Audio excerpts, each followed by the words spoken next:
What is going on, everyone? Chris with Journals, Comics, and Pop Culture. We got a podcast video today. I'm going to be discussing this image that you all see on screen that has been making its rounds around social media over the last 24 hours or so. Before we get into it, if you aren't subscribed to the channel, please take the time to do so. Check out all the links below, including how to become a member of the channel either via Patreon or YouTube to get extra perks as well as support the channel. Also, check out our Comic Book Canon YouTube channel and give us a sub over there if you're not subscribed yet. We have live shows every single Friday night. You're definitely missing out.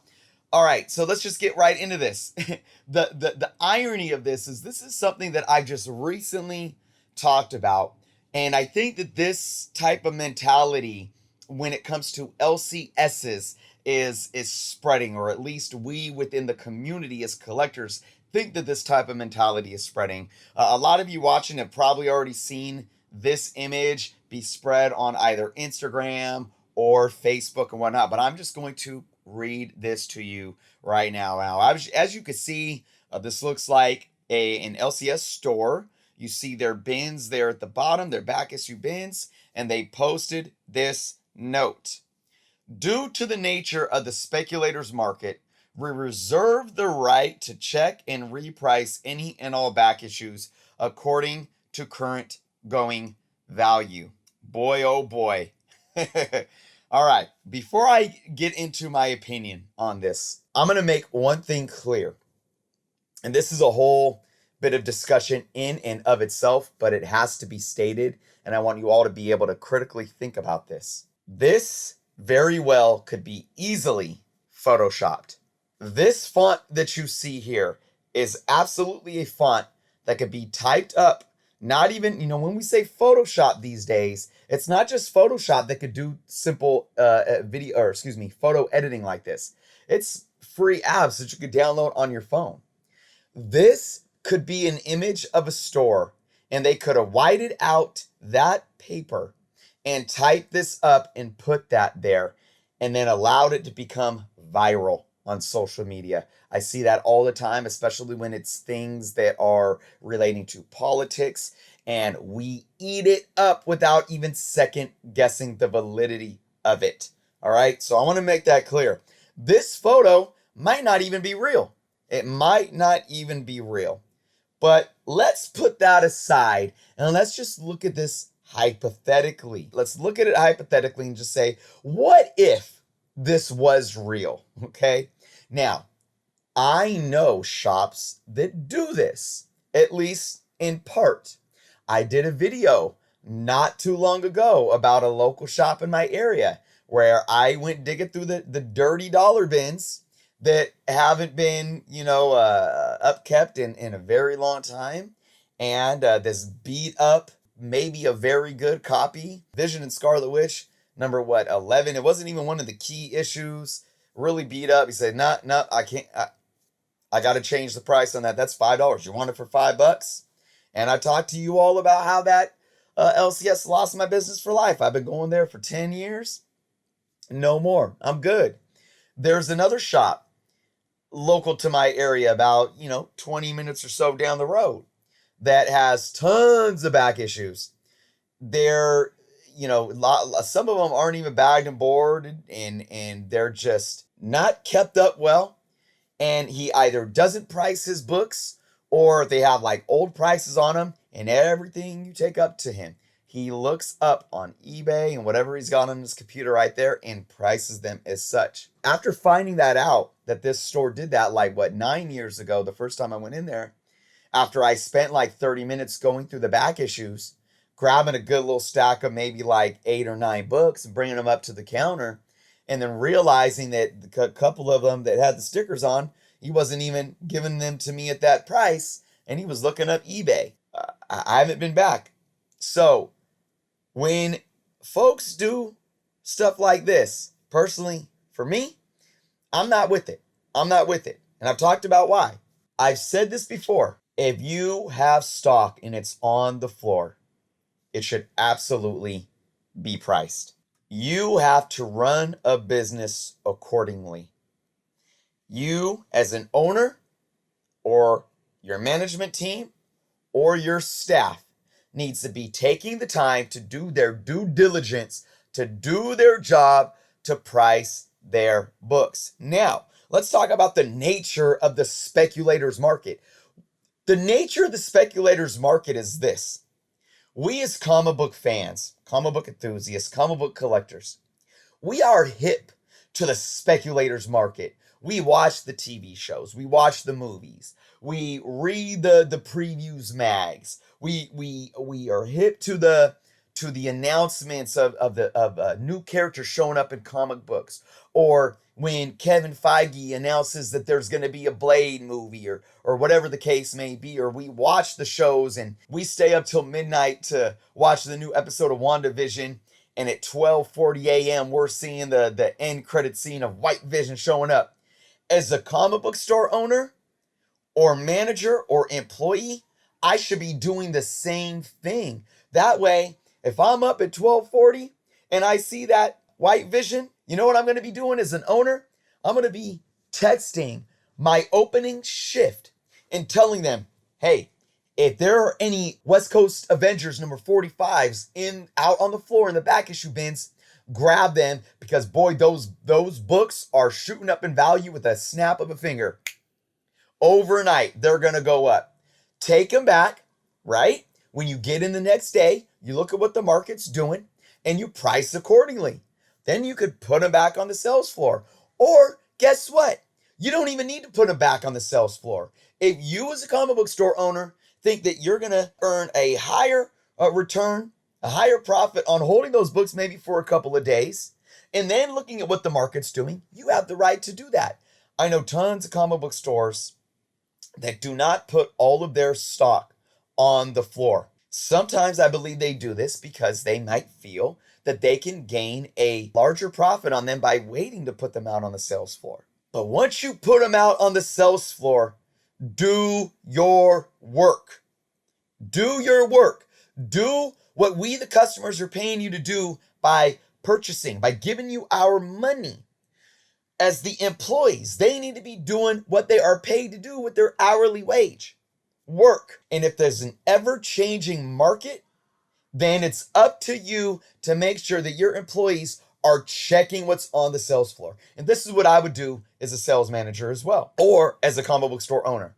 I would make sure, if I have an opening and a closing staff, I would make sure at least one person from each shift, so that's twice a day, is doing two things. Is doing a market check. So that means I'm going to take them and I'm going to say, you're going to spend either 30 minutes or to an hour away from customers. And if it gets busy and you need to pull away from that, go help out on the sales floor. Fine. But you're going to have 30 minutes to an hour where you're going to be checking online. You're going to be checking Screen Rant, The Hollywood Reporter. You're going to be Googling comic book news. You're going to be looking for any types of announcements. Maybe you can look at what's hot right now. The Loki show going on. So, on a daily, monitor your Loki spec. And after you do that, then you're going to make your rounds to the back issue bins and check any run, whether it's Loki or Black Widow or anything like that might have some speculation going on. Anything going on with the Green Lanterns, with the Green Lantern show coming up. I'm going to double check my back issue bins, and I'm going to look at things, and I'm going to be knowledgeable of what I'm looking at, to where if I see something, I'm going to say, oh, you know what? This might need to be repriced. I'm going to take it back behind the counter. I'm going to gauge fair market value. And if I need to price accordingly and change it, I'm going to do that. And then I'm going to put it back on the sales floor. There's no reason why this can't be happening. Now, look, I'm probably going to get people in the comments that are going to say, not every store has the means to pay staff to do. Well, guess what? As a business owner, I can't sit here and worry about how you handle your overhead. And you all might think, oh, I'm just being an a-hole about that. No, that's just business. That's simple business. If you don't have staff to do it, I guarantee you, here's the thing. If you don't have staff to be able to do what I just said, 30 minutes to an hour a day, and it's only you and maybe one other person on the sales floor, I guarantee you there's going to be downtime, because you're showing me that you're not getting enough business to pay for more staff. And if you're not getting enough business to pay for more staff, you know what that means? It means that you have time on your hands to appropriately do the work that you need to do to maximize your profits. There's no excuse for this. To me, it's laziness. And if it's not laziness simply because they don't want to do it, it's a laziness in terms of the mentality of them telling themselves why it's okay for them to do it because you don't want to do the work. And I've seen people say this, and it's true. You're letting the customers do the work for you. For the example that I said of the dollar bin beat up book that I found that's probably wasn't even worth $5 that he tried to charge me after I spent, an hour digging through his back issue bins. Pay me an hourly wage. You want to sell that book for $5? Fine. When I bring it up to the counter, fine. But guess what? What's minimum wage in California now? $13? If I spent an hour going through your bins and found that book, take that book from me when I bring it up to your counter, mark it as $5, sell it to me for $5, but pay me my $13 for working an hour to go through your back issue bins. I'm going to talk about something else here. I've talked about this as well in the past. An LCS should not price their back issue bins that are on their sales floor strictly according to eBay. Now, I'm not sitting here, I'm not being one of those persons that said, oh, eBay prices. Like there's a rhetoric out there about, oh, eBay prices are I'm not going there. I'm not going there. That's not what I'm saying. But what I'm saying is this. eBay and what books sell for on eBay is specific to the eBay market and the factors of what it takes to make a purchase on eBay. And one of those things is being able to sit in the convenience of your own home or your car or wherever you are, because you can have eBay at your fingertips on your phone or on your laptop while you're laying in bed or sitting on the couch. And people might be willing to pay more for a book off of eBay because of the convenience. If I have my closest local shop to me is about 20 plus minutes away. Okay. That's gas money. Gas here in California is almost $5 a gallon. That's a lot. That's a lot of money just to go 25, 30 minutes away. All right. I got to take the time to get up, to go to the LCS. So if you think about it, if I'm spending $5 on gas just to go to an LCS and I need a run filler for my Amazing Spider-Man, right? And it's just a random book from the 90s that I need. I might be willing to pay $4 plus $5 shipping for that book. That's $9 by sitting in the comfort of my own home, buying it off eBay because it's going to cost me such as much to get in my car, spend gas money to go to my LCS, so forth, whatever the case may be. The convenience, right? It becomes a problem when LCSs price all of their back issues specifically according to eBay, because this is what it's going to do. It's going to make the LCS irrelevant. Why am I going to get in my car and drive however long to go to a store just to get eBay prices? Now, I know people are going to hear me say this and bring up in the comments, well, I'm going to continue to support my LCS, and I'd pay eBay prices in my LCS simply because I'd rather support my LCS than eBay. Or, it's the experience. You don't get that experience buying off of eBay. So there you go. I'm not denying those factors, and those are factors and variables as well. So eBay, you get the convenience. With your LCS, you get the experience. But here's the thing. There's a reason why there are two different markets still. And I know what I'm doing when I'm in an LCS. I'm going to look at the back issues. And I'm going to pull up, if I see a back issue for $8 and it's in mid-grade condition, I'm going to go on my phone right there and I'm going to look on eBay for that issue. And if I can find it for cheaper on eBay, I'm going to buy it on eBay. So even if I'm in the store, eBay is competition. Now, so this is what I'm saying. I'm not saying, oh, if eBay's selling it for $8, you need to sell it for $4 because you're an LCS and eBay prices are bloated and wrong. No, I do believe that LCSs need to be competitive. And I'm only speaking to standard back issues. I'm not speaking to keys or spec books at all. I'm not speaking to keys or spec books at all. I'm speaking to your standard, run-of-the-mill, just standard back issue bins that are sitting in the boxes. You have to be competitive still. That's what I'm trying to say here. If you are gauging eBay prices, be competitive. I'm not saying you need a lowball or that you can't engage eBay as a pricing source. You absolutely should. And I say this all the time. If I was a comic book store owner, I would be using eBay sold. I'd be using Mercari. I would still use Overstreet. I'd look at cover price. I would look at all of these different resources to gauge my prices that I'm marking my books up with. But here's the thing. It makes it even worse when you're using eBay by not pricing them and allowing the customer to bring them up to you. And then you're looking at eBay. Then it's extremely pointless because here's another thing. When I go to my LCS, I want to spend 30 minutes to an hour to 2 hours digging through the back issues, knowing my budget. I don't want to spend 30 minutes finding a stack of books, bringing it up to the register, and then having that whole time that I look be wasted because now they're giving me outrageous prices from looking at eBay, and it's out of my budget. And I do this all the time. When I go to A1, when I go to any shop, I will go through all of the back. You guys should see me. I go through the back issues. I have a huge stack of books. My stack of books is like 50 to 100 books tall, right? And then you know what I do? Before I bring it up to the counter, I go through them and I add them all up. And I know my budget. And if I go over my budget, then I'll pick a few out that I'm like, okay, I'll put a few back to keep it under $100 or whatever the case may be, right, for the day. I can't do that if they're not priced. And I'm not going to bring one book at a time for you to sit there and look at eBay. It's not worth it for me. I'm not going to give you my money. I'm not going to give you my business.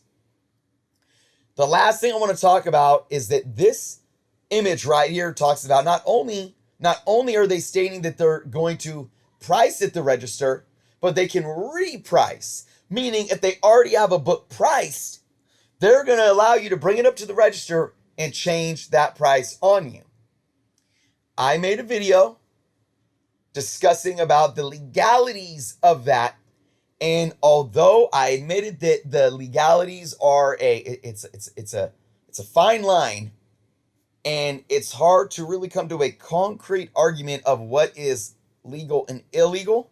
I could talk to you about what's ethical and unethical, but they are riding a fine line by changing the sticker price at the register. And I'll just leave it at that. In closing, everyone, not only does this boil down to ethics and how to run an ethical business, it boils down to the simple fact that this, in turn, is not going to bring in more money to your business.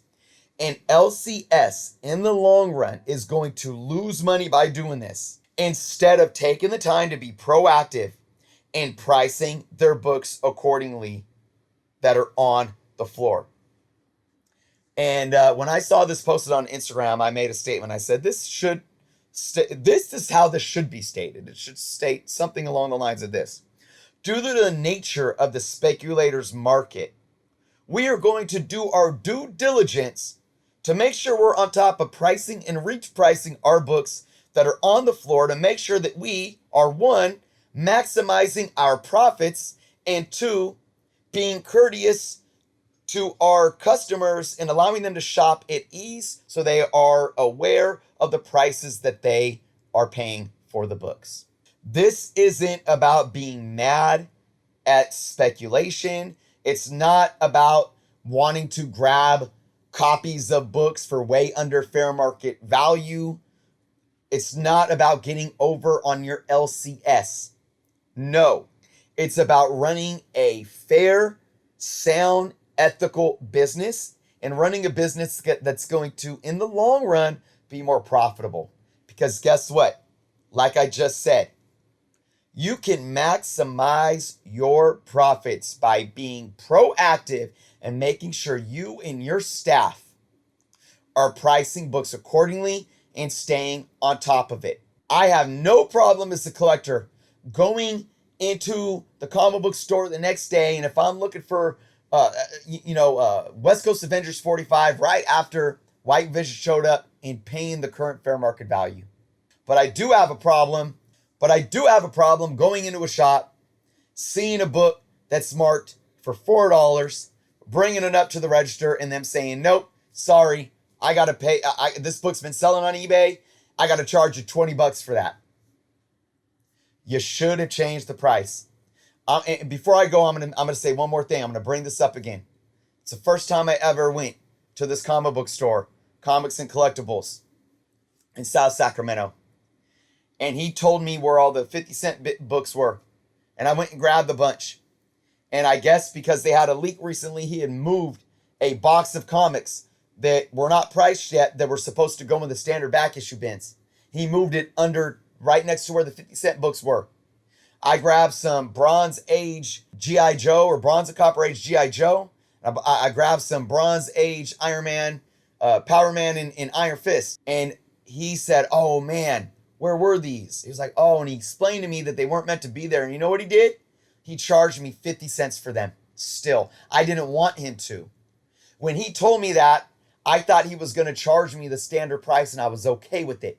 But he charged me 50 cents. Why? Because he knows that it was his mistake, and it's up to him as a business owner to make sure that his stock is where it needs to be and is priced as it should be priced. I'm telling all LCS owners right now, if maximizing your profits, if making sure that the consumer perception that you are taking care of your customers to make sure that they are coming back, that they are return customers, that they are bringing you residual income because they are returning to your store and wanting to come back and shop again and again at your store.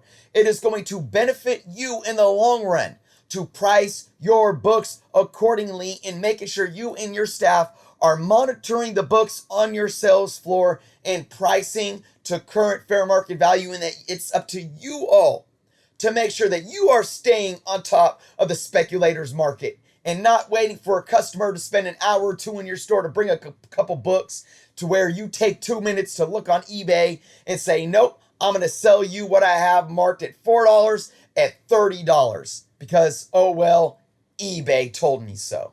I'm not having it. And you shouldn't either, because it's going to come back to bite you and your LCS in the ass. There's too much going on. We need LCSs to survive. We need them to survive. And this isn't going to help that. There's too much at our fingertips. There's too much going on in eBay. There's too much easy access to sites like Mercari, to live Instagram sales, to Facebook sales, to marketplaces, to the Whatnot app. There's too much going on where the convenience that we have at our fingertips is already making more and more people not get in their cars and head out to their local LCSs. We want to support our LCSs. I know I do. Make sure that you are running your business accordingly to where you can both at the same time maximize your profits and take care of your customers. That's what I have to say today, everyone. Thank you so much for watching. I want to know what you all think in the comments below. Again, if you aren't subscribed yet, please do so. Be well, and until next time.